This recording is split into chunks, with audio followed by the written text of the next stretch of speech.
खुर्रम दस्तगीर साहब, बहुत सीरियस इल्ज़ामात हैं, एलिगेशंस हैं कि आप लोग इंसानी हुकूक के हवाले से ये जो ट्रैक रिकॉर्ड है, I am sure this is not going to suit you specially when you are in opposition, कि आप लोग इंसानी हुकूक सल्ब कर रहे हैं। सुप्रीम कोर्ट के जो विंग्स हैं वो भी क्लिप किए जा रहे हैं और अब बड़ी एक अजीब सी मिसालें हैं जो कि कायम की गई हैं। फिर 97 के तर्ज पर सुप्रीम कोर्ट का हमला भी हो सकता है, जैसे आपने अहमद साहब की बात सुनी। जी, सबसे पहले तो जब तक मुसव्वदा आईनी तरमीम का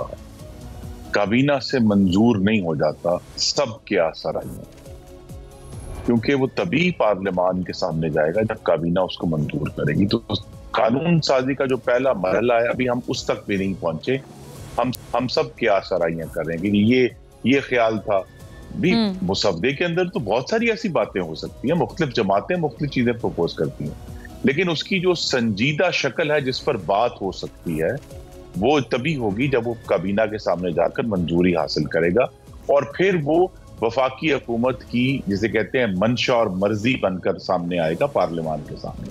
उससे पहले तो हम हजार बातें कर सकते हैं कि इसने ये वोट डाल दिया। जब वो वोटिंग के लिए पुट अप हो गया था पार्लियामेंट में, तो वो काबीना से होकर नहीं आया था, लेकिन वो तो वोटिंग के लिए नहीं, मैं बड़े अदब से अर्ज करूंगा जी, वो तमाम जो एक्सरसाइज थी उसका पहला कदम ही, अगरचे वो तमाम इजलास बुला लिए गए थे, लेकिन वो वोटिंग के लिए पुटअप नहीं किया गया था, बल्कि काबीना तक के लिए भी पुटअप नहीं। तो लिहाजा जो भी ये मुजवजा आईनी तरमीम है जिसके ऊपर कई हफ्तों से हम बहस कर रहे हैं, ये सब की आसलाइयां हैं। उसने कहा जी मैंने ये वाला ड्राफ्ट देखा, किसने कहा मैंने ये वाला ड्राफ्ट देखा। जब काबीना इसे मंजूर कर लेगी फिर हम उसको बारे में बात करेंगे। दूसरा कहा जी पर काटे जा रहे हैं, तो मैं बड़े अदब से कहूंगा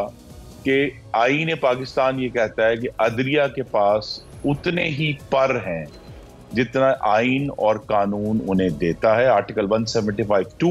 no court shall have any jurisdiction save as is or may be conferred on it by the constitution or by under the law,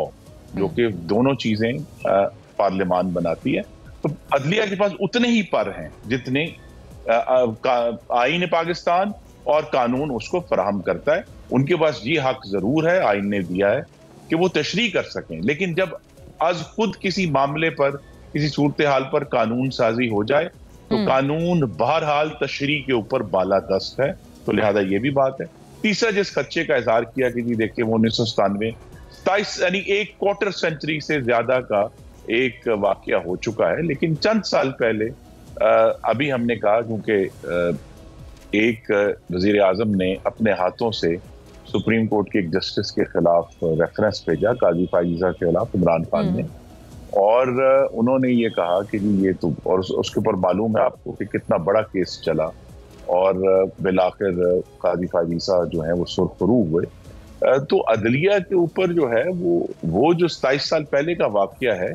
हमारे सामने तो अभी का वाकया है, और यही सही बात है, वो ज्यादा आप कहते हैं फ्रेश वाकया वो है। बानी चेयरमैन की जो ख्वाहिश है कि वो या तो कहें कि ये बंदा मेरा नहीं है, अब वो फरमा रहे हैं ये बंदा मेरा है। देखिए कोई जज किसी का भी नहीं है। ये उन्होंने नहीं कहा, उन्होंने कहा कि हम उनको बतौर चीफ जस्टिस उन्होंने कहा है कि उनका सपोर्ट करते हैं ना, ये उन्होंने कहा है। नहीं, अब हम सबको ये कहना चाहिए, और मैं भी ये कहूंगा कि आइन के तहत जो भी चीफ जस्टिस हलफ लेंगे हम सब उनके साथ हैं, अगर वो आइन और कानून के मुताबिक अमल करते हैं। और ये भी मैं एक दुरुस्ती करना चाहता हूँ कि काजी फायजीसा साहब ने ये प्रोसेस इनिशिएट नहीं किया था कि जी मैं अपनी अथॉरिटी दे रहा हूँ।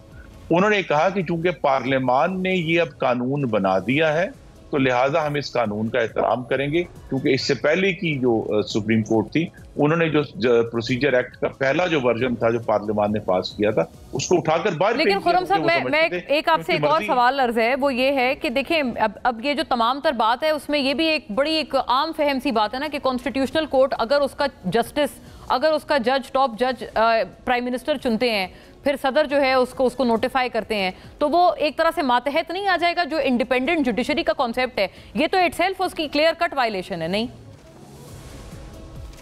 देखिए हम सब ने अब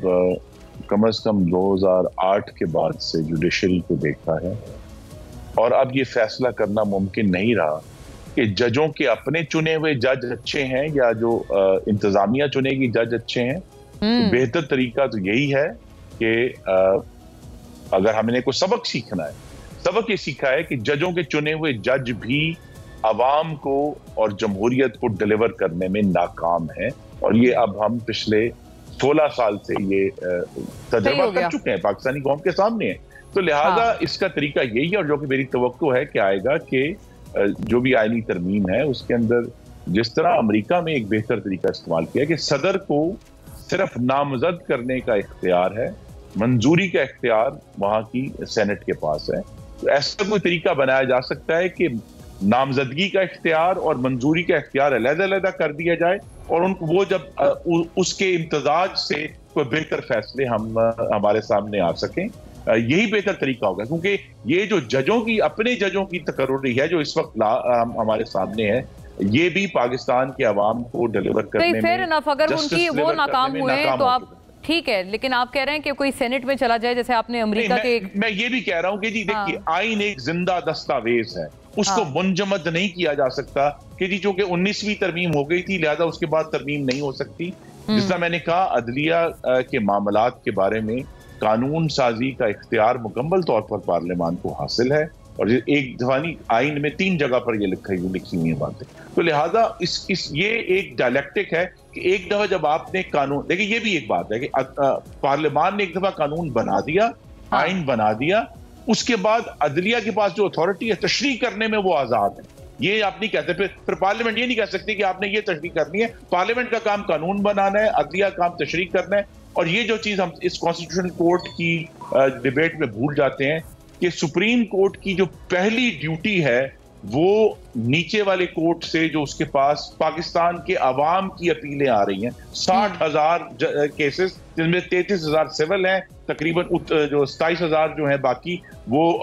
क्रिमिनल केसेस हैं। सुप्रीम कोर्ट की पहली ड्यूटी तो एज एन अपीलेट ज्यूरिसडिक्शन है कि वो फाइनल कोर्ट है पाकिस्तान का। सेनेटर चांडिया साहब, आई थिंक आप भी सारा कोर्ट जो है वो सारा कोर्ट आईनी मामलात में, और जो आईनी मामलात का लफ्ज इस्तेमाल करते हैं, लेकिन इक्तदार के मामलात में वो फंस जाता है। तो लिहाजा बेहतर यही है कि एक अलहदा कोर्ट बनाकर, ये एक तजर्बा है, लेकिन आइन में हम एक तब्दीली लाना चाह रहे हैं ताकि हम उसके जरिए सीख सकें कि क्या आईनी कोर्ट बनाने से पाकिस्तान के अवाम को जो मेन कोर्ट है वो डिलीवर कर पाएगा कि नहीं पाएगा। और अगर हम 14 साल बाद महसूस करेंगे आने वाली पार्लियामेंट कि जनाब ये मामला ठीक नहीं है और कॉन्स्टिट्यूशन कोर्ट ने डिलीवर नहीं किया, और ठीक है, हाँ, एक एग्जांपल के तौर पर बात की जा रही है, 10 साल बाद भी इसको रिव्यू किया जा सकता है। लेकिन बहरहाल हमें ये मालूम है कि मौजूदा अदालती निज़ाम present system is not working, fair enough sir, नहीं कर रहा।